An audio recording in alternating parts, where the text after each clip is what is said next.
Bonjour et bonsoir, Bandeko Baladia. www.voiceofcongo.net, c'est Alingai Wabino Ndeko Francos.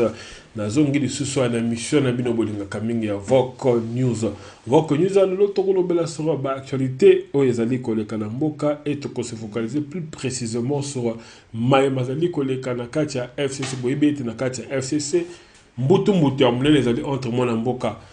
Bayati na bandeko na ye ya kala ya FCC parce que mwana mboka Bayati asili kotika FCC et pona bango basili kozo yango malamu te et na ndenge tozali koloba na bino lelo le kwebo Bayati asili kokende ko porter plainte contre bandeko na ye ya kala ya FCC et bango pe na côté na bango Steve Mbikai pe yepe alobaki a ko porter ye plainte toko solo yango awa na Voko News alelo toko loba pe sur Constant Marie O Basiliko promouvoir ye na poste ya vice-président ya CAF biso na Congo batu bazako lulwa bazako réclamer que Constant Marie atika Fédération Congolaise de Football FECOFA mais kuna na CAF Basiliko promouvoir ye et amati lisusu likolo et tokolo bela pe mwandambo sur vidéo est circulé hier au tout monde qui a pasteur Kiziamina oyo esili ko circuler oyo azali ko tricher na classe bato bele ba commenter sur yango et to ko toucher encore mon moki pona komeka un peu kolobela yango sur actualité ya Maye Mazali koleka na mboka donc on ndenge na siko epsa bino tozo lobela makambo ya FCC na AFDCA avant de continuer na ko senga na bandeko oyo basili ko ya pour la première fois aussi la s'abonner sur votre chaîne YouTube Vok Info TV et bofina sur cloche voilà pour na kozoka ba actualité nyonso ya Voice of Congo to ya Vok Info télévision ce qui te quotidien na chaîne YouTube et comme la cabine directement donc à la la sena koloba ezali ngai wabino ndeko Francos donc le loto zolobela sur Maye Mazali ko continue toujours koleka na kati ya FCC Boyebe te mwana mboka Bayati basile ko radier complètement na kati ya FCC et mwana mboka Bayati asila ki koza autonome ne pas asila ki kosenga implication ya chef de l'État na implication ya Joseph Olengankoi pour été ba tout ya FCC ba tika ko influencer toko s'ingérer na makambo ya regroupement politique naye et na ba demande na wana ndeko Olengankoi ye asilaki ko réagir sur makambo wana nyonso ndeko Olengankoi ye asilaki ko loba boye asilaki ko tweeter le asilaki ko loba il faut consolider les acquis de la démocratie en discutant avec toutes les parties prenantes afin de régler le problème du dédoublement des partis politiques sur base de textes et de la loi régissant les partis politiques en RDC. Na ndenge bosi koyeba na temps toza koloba siko AFDCA e kabwani na de parti. Parti mususu eza ndeko nene nkulu na ndeko Steve Mbikai o ali vice-président naye bango basili ko créer bango AFDC et bango basili ko tikala na kati ya FCC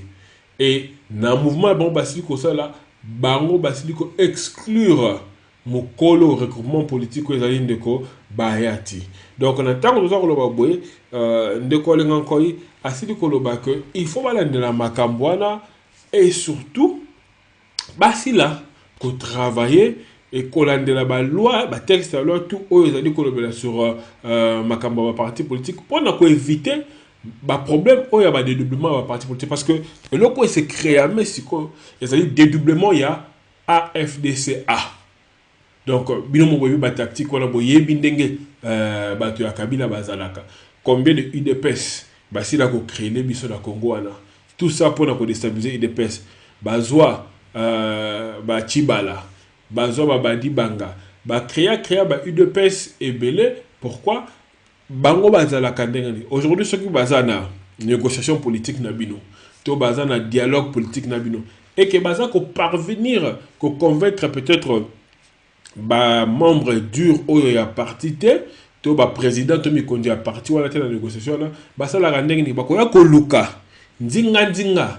ya mokondi na kati ya parti songolo nde bakopeshe soit ba vice-président soit ba cadre na ya minene o baza na moins influence ya ndambu pona kokende ko créer même parti wana mais esika mosusu na ndenge tokomaka na IDPS tibala boyaki même komona bamekaka mpe kozwa mwana mboka Valentin na ndenge mwana mboka Valentin mobaka kendaka abimaka alobaka ke Kabila makambo ebele balobaka bakoselaka ye. Donc bango baopéraka beaucoup baocréele bino IDPS soki mangwele baocréele bino vers mosusu IDPS soki remontada on a zopesaka par exemple. Donc ba créer kaba de double kaba parti politique pour arriver na ba fin politique na bango. Donc bazo ko akozwa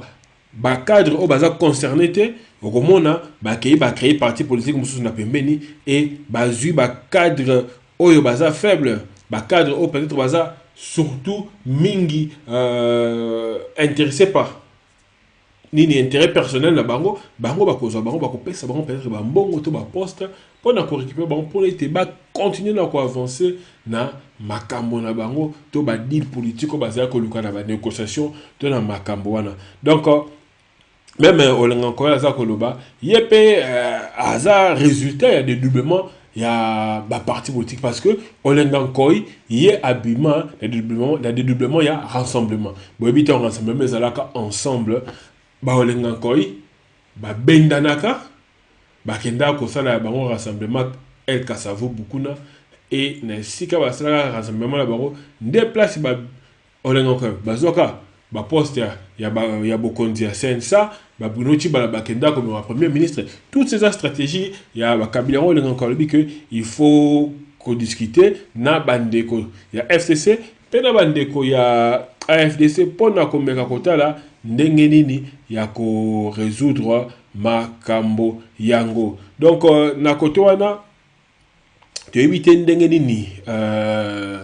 makambo yo ekosalama to éviter soki président de la République a quoi intervenir pona komeka kochapwa na ndeko Bayati parce que batewe baza koloba que ndeko Bayati quelque part aza peut-être soutenu côté ya bateau ya cash. Na ndenge nasile ko banabino ya bandeli awa ndeko Bayati na côté na ye a sili ko porter plainte contre bandeko na ye ya FCC. Donc bandeko na yo na kotanga na bino article tout sila ko koma na Voix of Congo pour na ko faire comprendre bino un peu ce qui se passe dans ndeko Bayati. RDC. Bayati Lukwebo porte plainte contre Némi Mwilania, Steve Mbikai et autres pour usurpation de pouvoir, abus du pouvoir, débauchage, menaces et insultes. Donc, voilà titre, il y a article. Le président du regroupement politique Alliance de Forces démocratiques du Congo et allié AFDCA a saisi le procureur général près de la Cour de cassation contre Némi Nenenkulu, Jean-Pierre Tshimanga, Patrick Djanga et Steve Mbikai pour usurpation de pouvoir, abus de pouvoir, débauchage, faux en écriture, menaces, insultes, troubles de quiétude et imputation dommageable. Donc, ndeko Bayati a sili ko saisir, qu'aucune justice, pas sili ko porter plainte contre Némi, Jean-Pierre Tshimanga, Nenenkulu, Patrick Djanga, na Steve Mbikai pour la usurpation de pouvoir, donc abus de pouvoir, débauchage, pour bazo mais quand on débauche ba cadre il y a AFDC peut pas débaucher peut pas cadre mais c'est déjà net ça ko loba boy et en même temps bazo continuer à offrir bango babiloko bazo continuer à faciliter bango na makambo belé pona nyoswana komema bango bakota et bazonga na AFDC oya Steve Mbikai na Nenenkulu et baza ko menacer pe ko finga ndeko Bayati. Donc yangwana ndeko Bayati style komema bango na tribunal. Un nouveau chapitre dans le bras de fer qui oppose Bayati au cacique du FCC. Dans un document dont Voix of Congo a obtenu une copie, Bayati accuse Némi Mwilania coordonnateur national du Front commun pour le Congo, FCC, d'être l'auteur du débauchage au sein de son regroupement. Selon Bayati, Néhémie Moulania a offert à certains cadres de l'AFDC à des espaces dans un hôtel 5 étoiles de la place, ce qui, à son avis, est une forme de corruption. Toujours selon le sénateur Bayati Lukwebo, Néhémie s'est aussi rendu coupable d'abus de pouvoir et menaces en adressant de messages menaçants aux élus, gouverneurs et vice-gouverneurs, ministres provinciaux, mandataires et au cadre de l'AFDCA. Donc, Ndeko Bayati, asili ko akize Ndeko Néhémie, na koloba ete Ndeko Néhémie, azali koluka ko débaucher bandeko ya AFDCA na ko offrir bango espace na hôtel moko ya 5 étoiles. Bino moko botala nano. Apesi bango ba offre ya espace na 5 non, pardon, apesi bango ba offre na espace ya hôtel moko ya 5 étoiles. Donc ba politicien na biso baza prêt à ko trahir. Baza prêt à ko tika ba valeur na bango, baza prêt à ko teka intégrité na bango pona kaka ko kende ko fanda na hôtel ya 5 étoiles. Donc, bozozwa ba via millions de Congolais, bozo kende ko sacrifier yango pona kaka bokende ko fanda na hôtel moko ya 5 étoiles kaka pendant quelques jours et après ba rolongo na bino kuna. Nyoso na kaka pona ba bonheur na bino moko. Et acquise le sous Néhémie ya ko abuser pouvoir na ye pour te Ndeko Néhémie a menacé qui ba élu député, ba gouverneur, ba sénateur, na ba vice-gouverneur, pe na ba ministre provinciaux misusu, na ba cadre misusu ya AFDCA. Donc ba ko utiliser ba méthode ya ko menacer et ya ko luka ko bangisa ba cadre oyo baza ko continuer ko supporter Bayati. Est-ce que ba cadre wana ba ko continuer to ba ko résister parce que boy bibino moko système judiciaire na Congo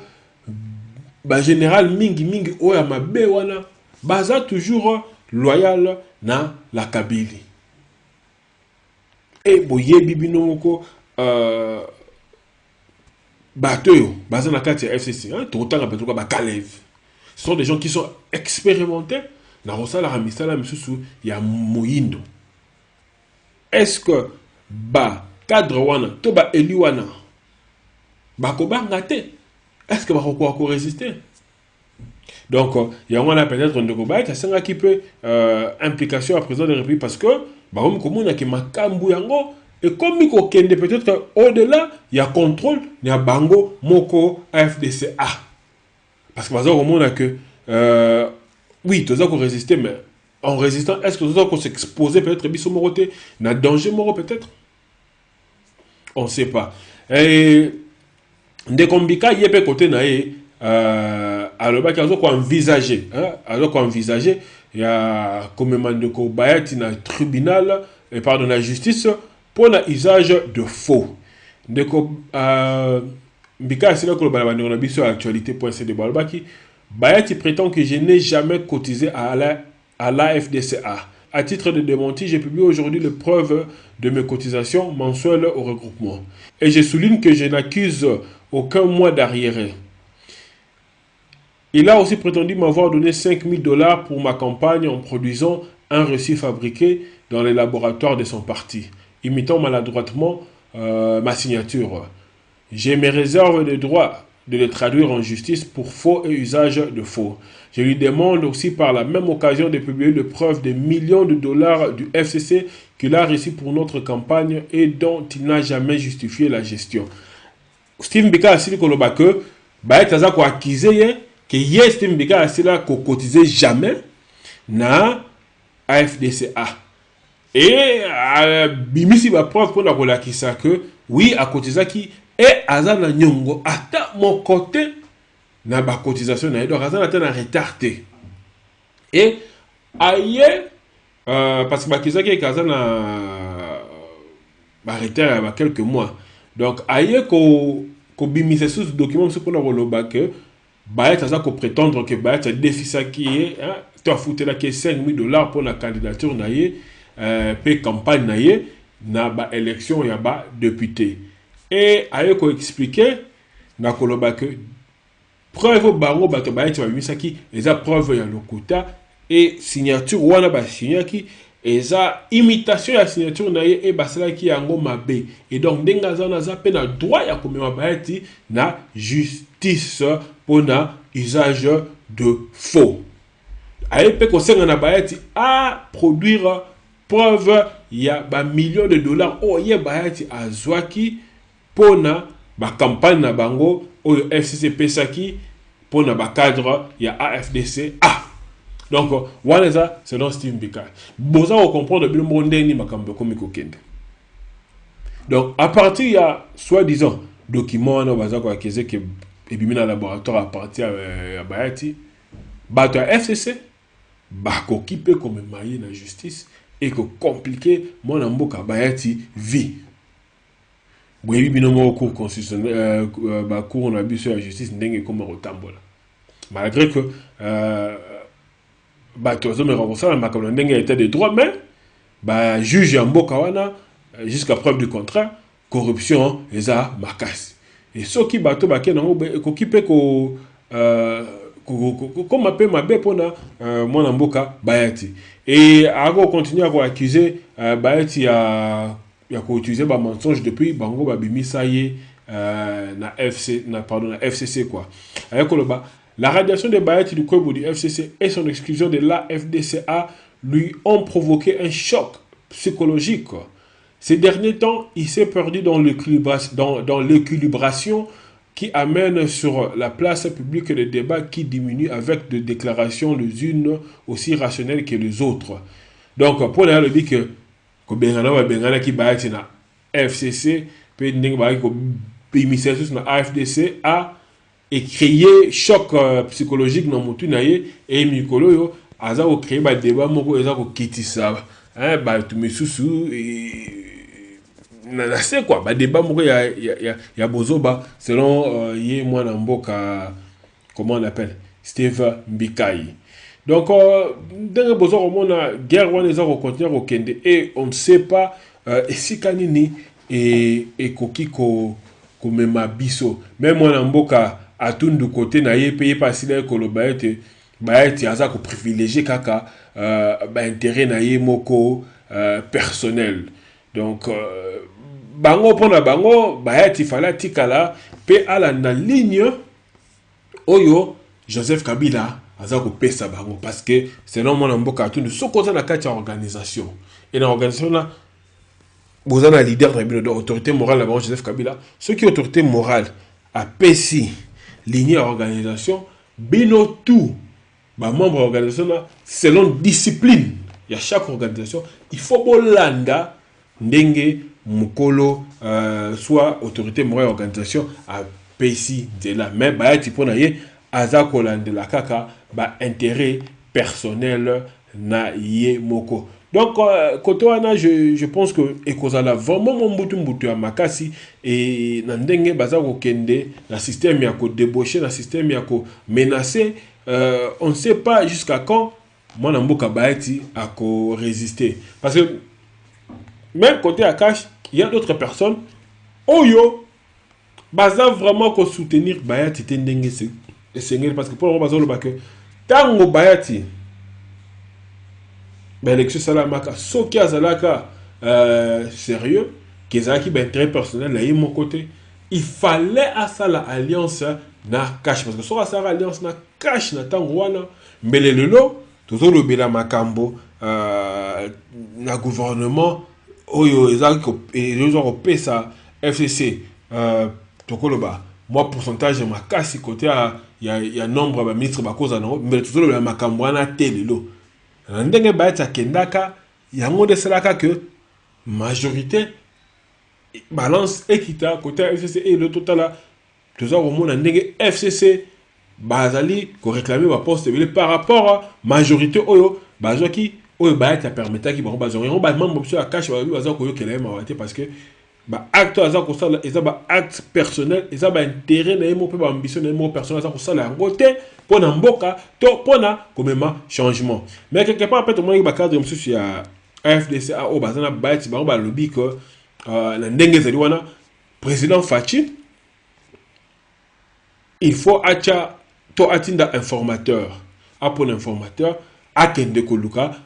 majorité ya sika parce que na ndenge bango AFDCA basidi ko quitter boitou makambu échanger et président Fachi a commis kutu na droit selon bango ya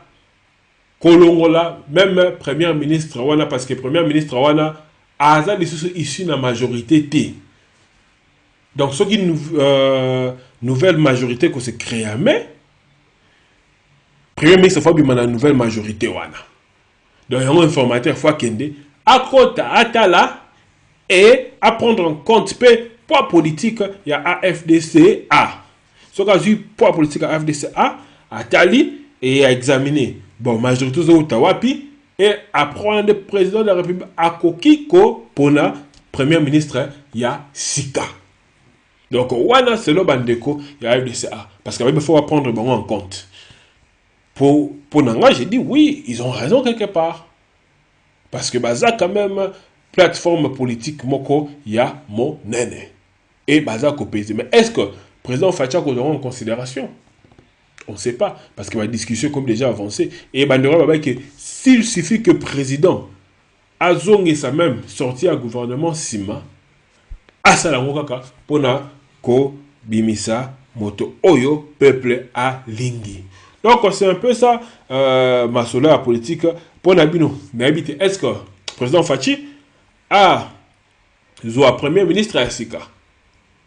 Bon commenter, bon tika ba commentaire wana, bon ça biso ceux qui ba continuer dans des koyulunga to ba pour le premier ministre à Sika et le président a exigé que informateur a kende ko luka majorité à Sika. Hein? Bon comment premier ministre Sika ou pas. Donc c'est un peu ça côté à Makambo entre FCC na AFDCA et côté à CAF Constant Omari basili ko promouvoir na sila comme ça bino boza kolela ke Constant Omari longwa mais na CAF kuna basili ko magicien susu na rotanga bino mo bi Constant Omari élevé au rang de premier vice-président de la Confédération africaine de football. C'est l'une des décisions prises par le comité exécutif de l'instance dirigeante du football africain lors de l'Assemblée générale tenue ce jeudi 18 juillet au Caire, en Égypte. Deuxième vice-président après l'élection d'Ahmad Ahmad à la tête de la CAF en mai 2017. Le président de la Fédération congolaise de football prend la place du Nigérien Amadou Melvin Pinnick. Donc, à comme il est un poste de pouvoir, Yamakasi. Comme premier vice-président et pour na kolongola moto na fekofa il faut FIFA na bakafe tout bandimat mais la position ba matisi est-ce que constamment rokende je ne pense plus donc question à la route commis impossible à se réaliser donc ndenge zawana constamment retozala naye pendant un temps jusqu'à ce que yé moko peut-être à cause de volonté à kolobakete à démissionner et je ne pense pas que y na esprit na wana akoluka kosala makambwana et hier soir Nabutu événement mo relega ki to moni vidéo mon que c'est là qu'on a publié il y a pasteur Kizamina babimisi vidéo na ezaki pendant ba examen à l'université oyo atanga kuna na Kinshasa afandaki et azalaki kosala ba examen mais na bana se awa achaki papier moko to livre cahier moko ezalaki na ba note donc azalaki kobaluka et azalaki kotala ba note na vidéo wana etamboli et créer mbutu ya kosakate bato za komituna est-ce que yé mutaza exemplaire comme ça yé mutu bato balandaka yé mosali na nzambe ko tricher wana eza malamu parce que misusu bazongi kutu na sima surtout ba pro Fachi bakei ko bimisana ba vidéo sika oya critique ki Fachi atangate ye jamais ko accepter président oyo atangate ye alamukana 4 heures ye Kizamina alamukana 4 heures akendaka kelasi et atangaka jamais ko accepter ko zala dirigé par mutu oyo atangate bato ba classe yango oyo zale ko betela tolo classe on a kolobeleza classe ya tricherie. Mais bah donc peut pas côté le que azaï ko tricher comme pasteur mais comme étudiant. On l'a compris. Azaï ko tricher comme pasteur mais comme étudiant. Abi soki na notre tricher na vie na hote bambaye libanga. Donc c'était un peu ça. Évidemment, je pense déjà au secret parce que quand on a Facebook au Betty Kizamina, tout la YouTube, je pense pas au Betty Kizamina, même na Twitter au co mon ayango. C'était un peu ça. Bah news alelo, Nicolo a traité comme moi mai tout ça cause la kaka total makamble et que se développer na mboka Congo na mikolo misali ko ya. Pona bato ba ye awasika na rosaka le beau commenter boloba Fachi a désigné un formateur, peut à premier ministre ce cas ou pas. Bon commenter, bon sabiso,